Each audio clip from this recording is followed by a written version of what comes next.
April 7 அண்ணா serial வரக்கூடிய எபிசோட்ல என்ன நடக்க போகுது அப்படின்னு பார்க்கலாம். உங்களுக்கு இந்த வீடியோ பிடிச்சிருந்து அப்படின்னா மறக்காம இந்த சேனலை சப்ஸ்கிரைப் பண்ணிக்கோங்க.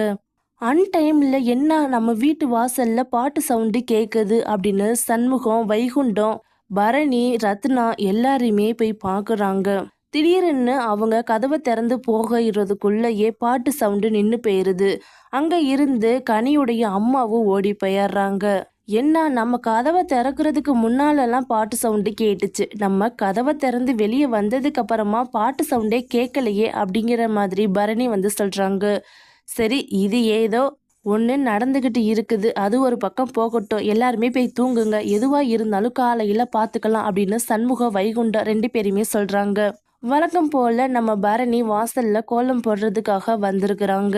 பரணி, இப்பவே பாரு வெயில் ரொம்ப போடுது, அதனால 2 பேரும் சேர்ந்து கோலத்தை போட்டு முடிக்கலாம் அப்படின்னு ரத்னாவும் சேர்ந்துக்கிறாங்க. அவங்க பாதி கோலம் போட்டதுக்கு அப்புறமா பாட்டு சவுண்டு மறுபடியும் கேக்குது.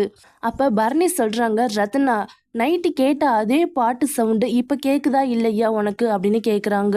ஆமா பரணி, இப்ப கேக்குது. இப்ப யாரு பாட்டு பாடுறது அப்படின்னு வீடு ஃபுல்லாமே தேடி பார்த்துட்டு வெளியில இருக்கிற கொல்லை பக்கத்துல பாக்குறாங்க.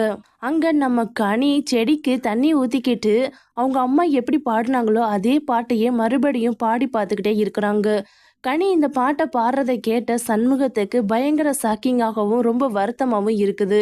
கனி உண்மையாலுமே அவங்க அப்பா அம்மாவை தேடி அவங்க கூட போய் வாழ்றதுக்கு ஆசைப்படுறாளோ அப்படிங்கிற மாதிரி இப்ப சண்முகம் நினைக்கிறாங்க. இல்லை கனி, என்ன நீ பண்ணிக்கிட்டு இருக்கிற, என்னைக்கு இல்லாமல் என்ன புதுசாக பாட்டு பாடிக்கிட்டு இருக்கிற அப்படின்னு கேட்குறாங்க. இல்லைண்ணே, எனக்கு இந்த பாட்டு ரொம்பவே பிடிச்சிருக்குது, சின்ன வயசுல இருந்து கேட்ட மாதிரியே இந்த பாட்டு எனக்கு ஃபீல் ஆகுது, திடீர்னு இந்த பாட்டு நைட்டு கேட்டுச்சா எனக்கு ரொம்ப பிடிச்ச மாதிரி இருந்ததுனால தானே நான் பாடினேன், மற்றபடி எதுவுமே இல்லை, இதுக்கப்புறம் நான் பாட மாட்டேன் அப்படின்னு சொல்கிறாங்க கனி.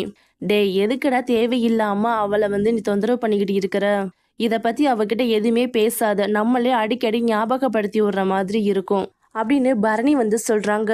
ஏல, ஒருவேளை கனி அவங்க அம்மா அப்பா கிட்ட போகணும்னு நினைக்கிறாள்ல என்னமோ, சின்ன வயசுல இருந்து தன்னோட அம்மா அப்பா யாரு அப்படின்னு தெரிஞ்சுக்கிறதுக்குனாது நம்மளுக்கு எப்படி ஆர்வம் இருக்குமோ அதே மாதிரி தானே கனிக்கு இருக்கும் அப்படிங்கிற மாதிரி சண்முகம் சொல்றாங்க.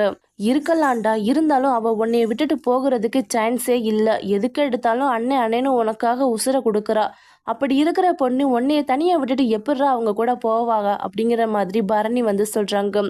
அதெல்லாம் சூழ்நிலையும் சந்தர்ப்பமும் வந்துச்சுன்னா கனி நம்மளை விட்டு பிரிஞ்சு போகணும்னு இருந்தா கண்டிப்பா அவ பிரிஞ்சு போய் தானே ஆகணும் அப்படிங்கிற மாதிரி சண்முகம் சொல்லிட்டு ரொம்ப ஃபீல் பண்ணிட்டு இருக்கிறாங்க. சவுந்தரபாண்டி கனியுடைய அம்மா அப்பாவை மீட் பண்றாங்க. என்னம்மா, நான் சொன்ன மாதிரியே நீங்க உங்களுடைய பொண்ணுக்காக பாடின பாட்டு அவ காதுல விழுற மாதிரி பாடுறீங்களா அப்படின்னு கேட்குறாங்க. ஆமாங்க, நேற்று ராத்திரி கூட நான் அவங்க வீட்டு வாசல்ல போய் நின்று பாடிக்கிட்டு தான் இருந்தேன் அப்படின்னு சொல்றாங்க கனியுடைய அம்மா. இதை நீங்க டெய்லி பண்ணுங்க, உங்க பொண்ணோட மனசு மாறி அவளே உங்களை அம்மான்னு சொல்லி கட்டி பிடிக்கிறாளா இல்லையான்னு பாருங்க. அவ உங்க பாசத்துக்கு அடிமை ஆயிட்டா மட்டும் போதும். சண்முகம் என்ன, இந்த திருச்செந்தூர் முருகனே வந்தாலும் அவளை உங்ககிட்ட இருந்து பிரிக்க முடியாது அப்படின்னு சவுந்தரபாண்டி சொல்றாங்க.